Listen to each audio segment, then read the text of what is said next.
প্রিয় বিনিয়োগকারী ভাই ও বন্ধুরা আমার আসসালামু আলাইকুম। শেয়ার বাজার অর্থনীতি ও বিনিয়োগ বিশ্লেষণ প্ল্যাটফর্মের শেয়ার আপডেট ভিডিওতে স্বাগতম।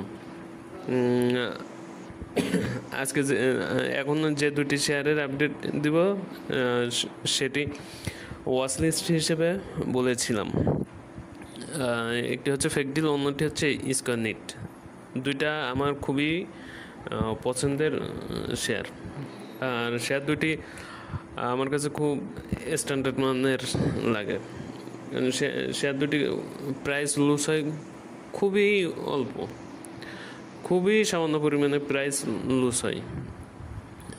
আর বিনিয়োগকারীদের টাকা সেফ রাখতে আমার কাছে এই শেয়ার দুটি চমৎকার ভূমিকা রাখে বলে আমার মনে হয়। বিশেষ করে ফেক দিলে আপনার প্রফিট না দিলেও টাকা লুজ হয়েছে কম, এটা আমি প্র্যাকটিক্যালি নিজের থেকে ট্রেডিং থেকে বলতেছি। কারণ আমি তো আর পোর্টফোলিও বিশ্লেষণ করি না অন্যের, সেই হিসেবে তো আমি বলতে পারবো না। আমি নিজের পোর্টফোলিও দিয়ে আমি বলতেছি। আর আমি যা কিছু ভিডিও তৈরি করি সব কিছু নিজের ট্রেডিং অভিজ্ঞতা দিয়েই তৈরি করে। এখন হচ্ছে ফেকডিল, আমি বলেছিলাম যে শেয়ারটি আগের ভিডিওতে বলেছিলাম যে কি হতে পারে না হতে পারে, তারই আজকে একটা আপডেট দিচ্ছি। ফেকডিল গতকালকে তার একটা বড় ভলিউম নিয়ে ব্রেকআউট দিয়েছিল। আজকে যদিও ভলিউম প্রায় অর্ধেকের মতন হয়েছে গতকালকের থেকে, কিন্তু তারপর প্রাইস বাড়তি হয়েছে। এখন আশা করা যায় যে আগামীকালকে যদি এই আজকে ক্লোজিংয়ের উপরে প্রাইস রাখতে পারে, তাহলে এটা আশা করব যে একটা ভালো মুভমেন্ট দিবে। আর এর আগেও বলেছিলাম যে টার্গেট কত কি হতে পারে না হতে পারে। আর আজকে আমার কাছে শেয়ারটির পজিশন দেখে যেটা মনে হয়েছে,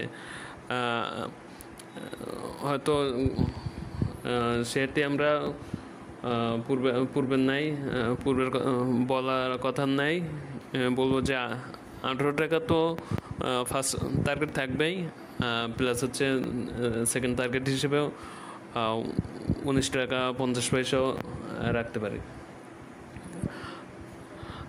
আর সাপোর্ট হিসেবে যেটা বলা ছিল ওইটাই বলবার থাকবে। এরপরে আসে হচ্ছে ইসকনিট নিয়ে। ইসকনিটের শেয়ার খুবই অল্প শেয়ার। অন্যান্য কোম্পানির টেক্সটাইল খাতের অন্যান্য কোম্পানির থেকে শেয়ারটির পাবলিক হোল্ডিং অনেক কম। শেয়ারটি হচ্ছে গতকালকে একটা ভালো মুভমেন্ট হয়েছিল। গতকালকে যে ভলিউম নিয়ে মুভমেন্ট হয়েছিল তার থেকে আজকে অনেক বেশি ভলিউম নিয়ে মুভমেন্ট হয়েছে।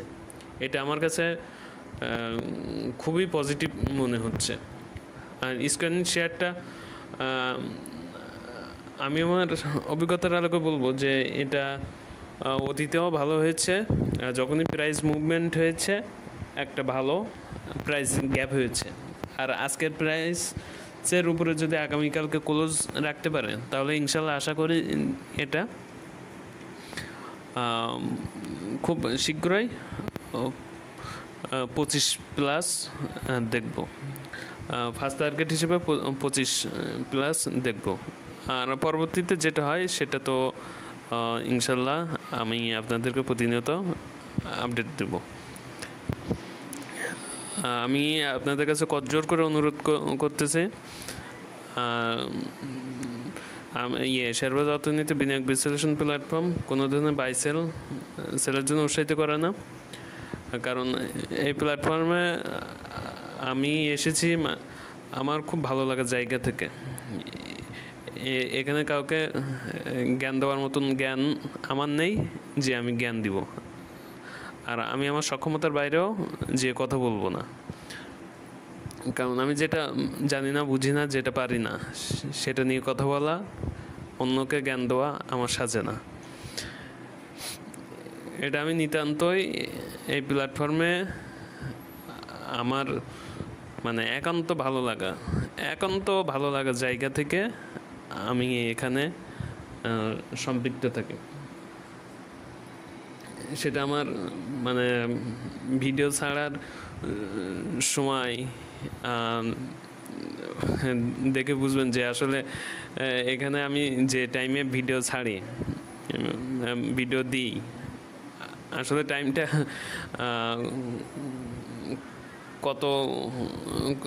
কখন দিই বা কীভাবে দিই সেটা আপনার সকলে অবগত। কিন্তু এর মধ্যেও আপনাদের যে ভালোবাসা, আসলে এতে আমি শিখত। আমার অনেক আছে, দক্ষতার কমতি আছে, এটা আমি অকপটে স্বীকার করি।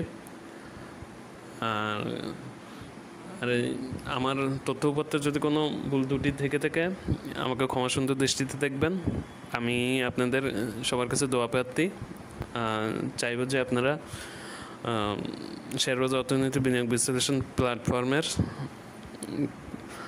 সামনে এগিয়ে যেতে সহায়তা করবেন। সবাই আমার জন্য দোয়া করবেন। আপনারা ভালো থাকবেন। আপনাদের বিনিয়োগ যাত্রা শুভ হোক। শেয়ারবাজার অর্থনীতি বিনিয়োগ বিশ্লেষণ প্ল্যাটফর্মের থেকেই কামনা করি।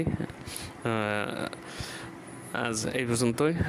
সামনে দেখা হবে অন্য কোনো ভিডিওতে। আসসালামু আলাইকুম।